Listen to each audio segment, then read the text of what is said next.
ਸਤਿ ਸ਼੍ਰੀ ਅਕਾਲ ਜੀ ਸਾਰਿਆਂ ਨੂੰ। ਸਵਾਗਤ ਹੈ ਤੁਹਾਡਾ ਆਪਣੇ YouTube ਚੈਨਲ 'ਤੇ। ਲੈ ਕੇ ਹਾਜ਼ਰ ਹੋਏ ਹਾਂ ਜੀ ਆਪਾਂ ਅੱਜ ਦੀ ਕਹਾਣੀ ਕਰਮਾਂ ਦੇ ਰੋਣੇ। ਇਸ ਨੂੰ ਲਿਖਿਆ ਹੈ ਲੱਕੀ ਬੁਆਏ ਜੀ ਨੇ।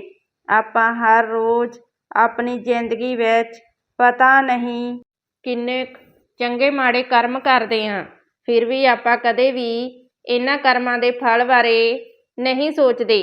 ਅਖੀਰ ਦੇ ਵਿੱਚ ਆਪਣੇ ਨਾਲ ਵੀ ਉਹੀ ਕੁਝ ਹੁੰਦਾ ਜੋ ਕੁਝ ਆਪਾਂ ਦੂਸਰਿਆਂ ਨਾਲ ਕਰਦੇ ਹਾਂ। ਜੀਵਨ ਭੱਠੇ ਵਾਲੇ ਸ਼ਹਿਰ ਦੇ ਸਭ ਤੋਂ ਅਮੀਰ ਘਰਾਣਿਆਂ ਵਿੱਚੋਂ ਇੱਕ ਘਰ ਸਾਡੇ ਸ਼ਹਿਰ ਵਿੱਚ ਸਭ ਤੋਂ ਪਹਿਲਾਂ ਭੱਠਾ ਇਹਨਾਂ ਦਾ ਹੁੰਦਾ ਸੀ। ਅੱਜ ਤੋਂ 50 ਸਾਲ ਪਹਿਲਾਂ ਸਾਡੇ ਸ਼ਹਿਰ ਵਿੱਚ ਇਹਨਾਂ ਦਾ ਨਾਂ ਚੱਲਦਾ ਸੀ। ਅੱਜ ਇਹਨਾਂ ਦੇ ਘਰ ਦੀ ਹਾਲਤ ਇਹ ਹੈ ਕਿ ਇਹਨਾਂ ਦੇ ਘਰ ਭਿਖਾਰੀ ਵੀ ਭੀਖ ਮੰਗਣ ਨਹੀਂ ਜਾਂਦਾ। ਸਭ ਕਰਮਾਂ ਦੇ ਰੋਣੇ ਨੇ, ਸਮੇਂ ਦੀਆਂ ਖੇਡਾਂ ਨੇ। ਕੱਲ ਰਾਜਾ ਅੱਜ ਭਿਖਾਰੀ। 1970 ਦੇ ਵਿੱਚ ਇਹਨਾਂ ਨੇ ਆਪਣਾ ਭੱਠਾ ਲਗਾਇਆ ਸੀ। ਜਿਸ ਜ਼ਮੀਨ ਦੇ ਉੱਪਰ ਇਹਨਾਂ ਨੇ ਆਪਣਾ ਭੱਠਾ ਲਗਾਇਆ ਸੀ ਉਹ ਜ਼ਮੀਨ ਇੱਕ ਗਰੀਬ ਜੱਟ ਦੀ ਸੀ। ਉਸਨੇ ਇਹਨਾਂ ਤੋਂ ਆਪਣੀ ਕੁੜੀ ਦੇ ਵਿਆਹ ਦੇ ਲਈ ਕਰਜ਼ਾ ਲਿਆ ਸੀ। ਉਹ ਜੱਟ ਆਪਣਾ ਕਰਜ਼ਾ ਅਦਾ ਨਹੀਂ ਕਰ ਪਾਇਆ। ਜੀਵਨ ਨੇ ਉਸ ਦੀ ਸਾਰੀ ਜ਼ਮੀਨ ਉੱਪਰ ਕਬਜ਼ਾ ਕਰ ਲਿਆ। ਉਸ ਜੱਟ ਨੇ ਜੀਵਨ ਤੋਂ ਆਪਣੇ ਕਰਜ਼ੇ ਲਈ ਥੋੜ੍ਹਾ ਸਮਾਂ ਮੰਗਿਆ ਸੀ, ਪਰ ਜੀਵਨ ਨੇ ਉਸ ਦੀ ਇੱਕ ਨਾ ਸੁਣੀ। ਜੱਟ ਨੇ ਜੀਵਨ ਤੋਂ ਆਪਣੀ ਜ਼ਮੀਨ ਲੈਣ ਦੇ ਲਈ ਬਹੁਤ ਮਿੰਨਤਾਂ ਤਰਲੇ ਕੀਤੇ, ਪਰ ਜੀਵਨ ਨੇ ਉਸ ਦੀ ਜ਼ਮੀਨ ਨਾ ਛੱਡੀ। ਜੀਵਨ ਉਸ ਸਮੇਂ ਦਾ ਕਹਿੰਦਾ ਕਹਾਉਂਦਾ ਬੰਦਾ ਸੀ। ਬਾਕੀ ਉਸ ਦੀ ਪੁਲਸੀਆਂ ਨਾਲ ਉੱਠਣੀ ਬੈਠਣੀ ਸੀ। ਚੰਗਾ ਪੈਸਾ ਤੇ ਤਾਕਤ ਸੀ ਜੀਵਨ ਕੋਲ, ਇਸ ਲਈ ਉਹ ਗਰੀਬ ਜੱਟ ਜੀਵਨ ਤੋਂ ਆਪਣੀ ਜ਼ਮੀਨ ਨਾ ਛੁਡਵਾ ਸਕਿਆ। ਉਸ ਜੱਟ ਕੋਲ ਆਮਦਨੀ ਲਈ ਸਿਰਫ ਜ਼ਮੀਨ ਹੀ ਸੀ ਜੋ ਕਿ ਜੀਵਨ ਨੇ ਉਸ ਤੋਂ ਖੋਹ ਲਈ ਸੀ। ਜੱਟ ਕੋਲ ਆਪਣੇ ਗੁਜ਼ਾਰੇ ਲਈ ਕੁਝ ਨਹੀਂ ਸੀ ਬਚਿਆ। ਉੱਪਰੋਂ ਜੀਵਨ ਉਸ ਨੂੰ ਧਮਕੀਆਂ ਦੇ ਰਿਹਾ ਸੀ ਕਿ ਜੇਕਰ ਤੂੰ ਮੇਰਾ ਕਰਜ਼ਾ ਨਹੀਂ ਦੇਵੇਂਗਾ ਤਾਂ ਮੈਂ ਤੇਰੇ ਘਰ 'ਤੇ ਵੀ ਕਬਜ਼ਾ ਕਰ ਲੈਣਾ। ਅੰਤ ਦੇ ਵਿੱਚ ਜੱਟ ਜ਼ਹਿਰ ਖਾ ਕੇ ਮਰ ਜਾਂਦਾ। ਪੁਲਿਸ ਇਸ ਕੇਸ ਦੀ ਜਾਂਚ ਪੜਤਾਲ ਕਰਦੀ ਏ ਤਾਂ ਜੀਵਨ ਪੁਲਿਸ ਨੂੰ ਚੰਗੇ ਪੈਸੇ ਦੇ ਕੇ ਇਹ ਕੇਸ ਨੂੰ ਬੰਦ ਕਰਵਾ ਦਿੰਦਾ ਏ। ਜੀਵਨ ਹੁਣ ਉਸ ਜੱਟ ਦੇ ਘਰ 'ਤੇ ਵੀ ਕਬਜ਼ਾ ਕਰ ਲੈਂਦਾ ਏ, ਕਿਉਂਕਿ ਉਸ ਜੱਟ ਦੀ ਘਰਵਾਲੀ ਆਪਣੇ ਪਤੀ ਦੇ ਮਰ ਜਾਣ ਤੋਂ ਬਾਅਦ ਆਪਣੀ ਕੁੜੀ ਕੋਲ ਚਲੀ ਜਾਂਦੀ ਏ। ਉਸ ਜੱਟ ਦੀ ਕੋਈ ਹੋਰ ਔਲਾਦ ਨਹੀਂ ਹੁੰਦੀ। ਉਸ ਦੀ ਇੱਕੋ ਇੱਕ ਕੁੜੀ ਸੀ ਜੋ ਕਿ ਉਸਨੇ ਜੀਵਨ ਤੋਂ ਕਰਜ਼ਾ ਲੈ ਕੇ ਵਿਆਹੀ ਸੀ। ਸ਼ਹਿਰ ਦੇ ਵਿੱਚ ਕੋਈ ਹੋਰ ਭੱਠਾ ਨਾ ਹੋਣ ਕਰਕੇ ਜੀਵਨ ਦੇ ਭੱਠੇ ਦਾ ਕੰਮ ਵਧੀਆ ਚੱਲ ਪੈਂਦਾ ਏ। ਚੰਗਾ ਪੈਸਾ ਹੋਣ ਕਰਕੇ ਉਸ ਦੇ ਘਰ ਵਿੱਚ ਕੋਈ ਘਾਟ ਨਹੀਂ ਸੀ। ਜੀਵਨ ਦੇ 4 ਮੁੰਡੇ ਸੀ। ਇਹਨਾਂ ਵਿੱਚੋਂ ਸਭ ਤੋਂ ਛੋਟਾ ਮੁੰਡਾ ਦਿਮਾਗੀ ਤੌਰ 'ਤੇ ਥੋੜ੍ਹਾ ਕਮਜ਼ੋਰ ਸੀ। ਜੀਵਨ ਦਾ ਸ਼ਹਿਰ ਦੇ ਵਿੱਚ ਚੰਗਾ ਘਰ ਸੀ। ਮੈਂ ਅਕਸਰ ਲੋਕਾਂ ਨੂੰ ਇਹ ਕਹਿੰਦੇ ਵੇਖਿਆ ਏ ਕਿ ਪੈਸਾ ਆਉਣ ਨਾਲ ਬੰਦੇ ਦੇ ਵਿੱਚ ਹੰਕਾਰ ਆ ਜਾਂਦਾ ਤੇ ਹੰਕਾਰ ਹੀ ਬੰਦੇ ਨੂੰ ਖਤਮ ਕਰ ਦਿੰਦਾ। ਸੋ ਇਹਨਾਂ ਨਾਲ ਵੀ ਇੱਦਾਂ ਹੀ ਹੋਇਆ। ਪੈਸਾ ਆਪਣੇ ਨਾਲ ਬਰਬਾਦੀ ਵੀ ਲੈ ਕੇ ਆਉਂਦਾ ਏ।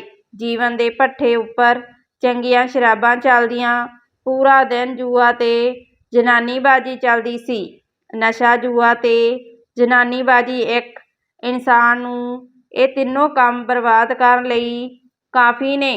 ਜਿੱਦਾਂ ਕੁਝ ਹੀ ਦਿਨਾਂ ਵਿੱਚ ਉਹਨਾਂ ਨੇ ਪੈਸਾ ਕਮਾਇਆ ਸੀ, ਠੀਕ ਉਸੇ ਤਰ੍ਹਾਂ ਇਸ ਪੈਸੇ ਦਾ ਅੰਤ ਵੀ ਨੇੜੇ ਆ ਗਿਆ ਸੀ।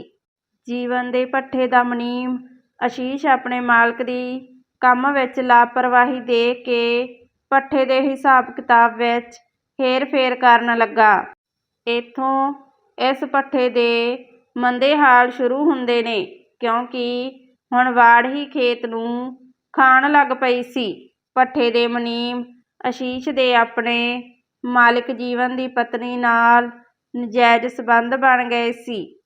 1 ਸਾਲ ਤੱਕ ਭੱਠੇ ਦਾ ਮੁਨੀਮ ਆਸ਼ੀਸ਼ ਤੇ ਜੀਵਨ ਦੀ ਪਤਨੀ ਰੇਸ਼ਮਾ ਦਾ ਇਹ ਰਿਸ਼ਤਾ ਇੱਦਾਂ ਹੀ ਚੱਲਦਾ ਰਿਹਾ। ਜੀਵਨ ਨੂੰ ਇਹਨਾਂ ਦੋਵਾਂ ਦੇ ਰਿਸ਼ਤੇ ਬਾਰੇ ਪਤਾ ਲੱਗ ਜਾਂਦਾ ਹੈ। ਜੀਵਨ ਨੂੰ ਇਸ ਗੱਲ ਦਾ ਪਤਾ ਲੱਗਦੇ ਹੀ ਉਹ ਭੱਠੇ ਦੇ ਮੁਨੀਮ ਆਸ਼ੀਸ਼ ਨੂੰ ਮਾਰ ਦਿੰਦਾ ਹੈ। ਉਹ ਆਪਣੀ ਪਤਨੀ ਰੇਸ਼ਮਾ ਨੂੰ ਵੀ ਆਪਣੀ ਨਿਗਰਾਨੀ ਵਿੱਚ ਰੱਖਦਾ ਹੈ। ਆਸ਼ੀਸ਼ ਦੀ ਹੱਤਿਆ ਦੇ ਜੁਰਮ ਦੇ ਵਿੱਚ ਜੀਵਨ ਦੇ ਉੱਪਰ ਕੇਸ ਚੱਲਦਾ ਹੈ ਤੇ ਉਸਨੂੰ 25 ਸਾਲ ਦੀ ਜੇਲ੍ਹ ਹੁੰਦੀ ਹੈ। ਜੀਵਨ ਦੇ ਮੁੰਡੇ ਅਜੇ ਛੋਟੇ ਹੋਣ ਕਰਕੇ ਭੱਠੇ ਦਾ ਕੰਮ ਨਹੀਂ ਸੰਭਾਲ ਸਕਦੇ ਸੀ। ਬਾਕੀ ਜੀਵਨ ਦਾ ਕੋਈ ਹੋਰ ਭਰਾ ਵੀ ਨਹੀਂ ਸੀ ਜੋ ਇਸ ਭੱਠੇ ਨੂੰ ਸੰਭਾਲ ਸਕੇ। ਭੱਠੇ ਦਾ ਮੁਨੀਮ ਆਸ਼ੀਸ਼ ਨਸ਼ਿਆਂ ਦਾ ਵੀ ਕੰਮ ਕਰਦਾ ਸੀ। ਆਸ਼ੀਸ਼ ਦੇ ਇਸ ਨਸ਼ਿਆਂ ਦੇ ਕੰਮ ਬਾਰੇ ਜੀਵਨ ਨੂੰ ਕੁਝ ਅਤਾ ਪਤਾ ਨਹੀਂ ਸੀ। ਜਦੋਂ ਪੁਲਿਸ ਭੱਠੇ ਦੇ ਮੁਨੀਮ ਆਸ਼ੀਸ਼ ਦੀ ਹੱਤਿਆ ਦੇ ਸਬੂਤ ਦੇ ਲਈ ਜੀਵਨ ਦੇ ਭੱਠੇ ਦੀ ਤਲਾਸ਼ੀ ਕਰਦੀ ਹੈ ਤਾਂ ਉੱਥੋਂ ਉਹਨਾਂ ਨੂੰ ਕਾਫੀ ਮਾਤਰਾ ਦੇ ਵਿੱਚ ਚਿੱਟਾ ਬਰਾਮਦ ਹੁੰਦਾ ਹੈ।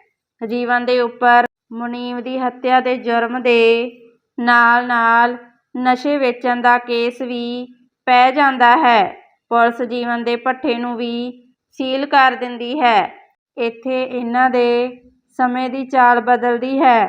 ਹੁਣ ਜੀਵਨ ਦੀ ਘਰਵਾਲੀ ਨੂੰ ਆਪਣੇ ਬੱਚਿਆਂ ਤੇ ਘਰ ਦੇ ਗੁਜ਼ਾਰੇ ਲਈ ਇੱਕ ਸਕੂਲ ਵਿੱਚ ਟੀਚਰ ਵਜੋਂ ਕੰਮ ਕਰਨਾ ਪੈਂਦਾ ਹੈ। ਰੇਸ਼ਮਾ ਸਕੂਲ ਵਿੱਚ ਬੱਚਿਆਂ ਨੂੰ ਪੜ੍ਹਾਉਂਦੀ ਹੈ। ਹੌਲੀ ਹੌਲੀ ਜੀਵਨ ਦਾ ਸਭ ਤੋਂ ਵੱਡਾ ਮੁੰਡਾ ਰਾਜੂ ਆਪਣੀ ਮਾਂ ਨਾਲ ਹੀ ਉਸੇ ਸਕੂਲ ਵਿੱਚ ਸਿਕਿਉਰਿਟੀ ਗਾਰਡ ਦਾ ਕੰਮ ਕਰਦਾ ਹੈ। ਜੀਵਨ ਦੇ ਜੇਲ੍ਹ ਵਿੱਚ ਜਾਣ ਤੋਂ ਬਾਅਦ ਉਸ ਦਾ ਪਰਿਵਾਰ ਪੂਰਾ ਬਿਖਰ ਜਾਂਦਾ ਹੈ। ਉਸ ਦੇ ਪਰਿਵਾਰ ਨੂੰ ਬਹੁਤ ਸਾਰੀਆਂ ਮੁਸ਼ਕਲਾਂ ਦਾ ਸਾਹਮਣਾ ਕਰਨਾ ਪੈਂਦਾ ਹੈ। ਜੀਵਨ ਦਾ ਕਮਾਇਆ ਸਾਰਾ ਪੈਸਾ ਉਸ ਦੇ ਕੇਸਾਂ ਦੇ ਵਿੱਚ ਕੋਰਟ ਕਚਹਿਰੀ ਵਿੱਚ ਖਤਮ ਹੋ ਜਾਂਦਾ ਹੈ। ਉਸ ਦੇ ਪਰਿਵਾਰ ਦੀ ਹਾਲਤ ਭਿਖਾਰੀਆਂ ਤੋਂ ਵੀ ਮਾੜੀ ਹੋ ਜਾਂਦੀ ਹੈ। ਰੇਸ਼ਮਾ ਤੇ ਉਸ ਦਾ ਵੱਡਾ ਮੁੰਡਾ ਰਾਜੂ ਦੋਨੋਂ ਮਿਲ ਕੇ ਆਪਣੇ ਘਰ ਦਾ ਗੁਜ਼ਾਰਾ ਕਰਦੇ ਹਨ। ਸਮਾਂ ਆਪਣੀ ਚਾਲ ਚੱਲਦਾ ਹੈ। ਜੀਵਨ ਦੇ ਸਭ ਤੋਂ ਵੱਡੇ ਮੁੰਡੇ ਰਾਜੂ ਦਾ ਇੱਕ ਸਰਕਾਰੀ ਨੌਕਰੀ ਵਾਲੀ ਕੁੜੀ ਨਾਲ ਵਿਆਹ ਹੋ ਜਾਂਦਾ ਹੈ। ਉਸ ਦਾ ਨਾਮ ਆਸ਼ਮਾ ਹੁੰਦਾ ਹੈ। ਉਹ ਉਸ ਦੇ ਹੀ ਸਕੂਲ ਵਿੱਚ ਟੀਚਰ ਹੁੰਦੀ ਹੈ। ਹੌਲੀ ਹੌਲੀ ਉਹਨਾਂ ਦੋਨਾਂ ਦੀ ਇੱਕ ਦੂਜੇ ਨਾਲ ਦੋਸਤੀ ਹੁੰਦੀ ਏ, ਫਿਰ ਪਿਆਰ ਹੁੰਦਾ ਏ। ਇਸੇ ਤਰ੍ਹਾਂ ਉਹ ਦੋਨੋਂ ਆਪਣੇ ਘਰ ਵਾਲਿਆਂ ਦੀ ਮਰਜ਼ੀ ਨਾਲ ਵਿਆਹ ਕਰਵਾ ਲੈਂਦੇ ਨੇ। ਕੁਝ ਸਮੇਂ ਬਾਅਦ ਇੱਕ ਸੜਕ ਦੁਰਘਟਨਾ ਵਿੱਚ ਜੀਵਨ ਦੀ ਘਰਵਾਲੀ ਰੇਸ਼ਮਾ ਦੀ ਮੌਤ ਹੋ ਜਾਂਦੀ ਹੈ। ਰੇਸ਼ਮਾ ਦੀ ਮੌਤ ਤੋਂ ਬਾਅਦ ਉਸ ਦੇ ਸਾਰੇ ਮੁੰਡਿਆਂ ਵਿੱਚ ਲੜਾਈ ਝਗੜਾ ਰਹਿਣਾ ਸ਼ੁਰੂ ਹੋ ਜਾਂਦਾ ਹੈ। ਜੀਵਨ ਦੇ ਦੂਜੇ ਮੁੰਡੇ ਵੀ ਵੱਡੇ ਹੋ ਜਾਂਦੇ ਨੇ। ਰਾਜੂ ਦਾ ਭਾਈ ਅਰਸ਼ੀ ਨਸ਼ਿਆਂ ਵਿੱਚ ਪੈ ਜਾਂਦਾ ਏ। ਰਾਜੂ ਦੀ ਨਿੱਤ ਆਪਣੇ ਭਾਈ ਅਰਸ਼ੀ ਨਾਲ ਲੜਾਈ ਚੱਲਦੀ ਰਹਿੰਦੀ ਹੈ। ਹਾਂਜੀ ਦੋਸਤੋ, ਇਹ ਸੀ ਆਪਣੀ ਅੱਜ ਦੀ ਕਹਾਣੀ। ਬਾਕੀ ਕਹਾਣੀ ਅਗਲੇ ਭਾਗ ਵਿੱਚ। ਪੂਰੀ ਕਹਾਣੀ ਸੁਣਨ ਲਈ ਤੁਹਾਡਾ ਸਾਰਿਆਂ ਦਾ ਬਹੁਤ ਬਹੁਤ ਧੰਨਵਾਦ। ਜੇਕਰ ਚੈਨਲ 'ਤੇ ਪਹਿਲੀ ਵਾਰ ਆਏ ਹੋ ਤਾਂ ਆਪਣੇ ਚੈਨਲ ਨੂੰ ਸਬਸਕ੍ਰਾਈਬ ਕਰਕੇ ਲਾਈਕ, ਸ਼ੇਅਰ ਅਤੇ ਕਮੈਂਟ ਕਰਕੇ ਜ਼ਰੂਰ ਦੱਸਣਾ ਤੁਹਾਨੂੰ ਸਾਡੀਆਂ ਕਹਾਣੀਆਂ ਕਿਵੇਂ ਦੀਆਂ ਲੱਗਦੀਆਂ ਹਨ ਜੀ। ਧੰਨਵਾਦ।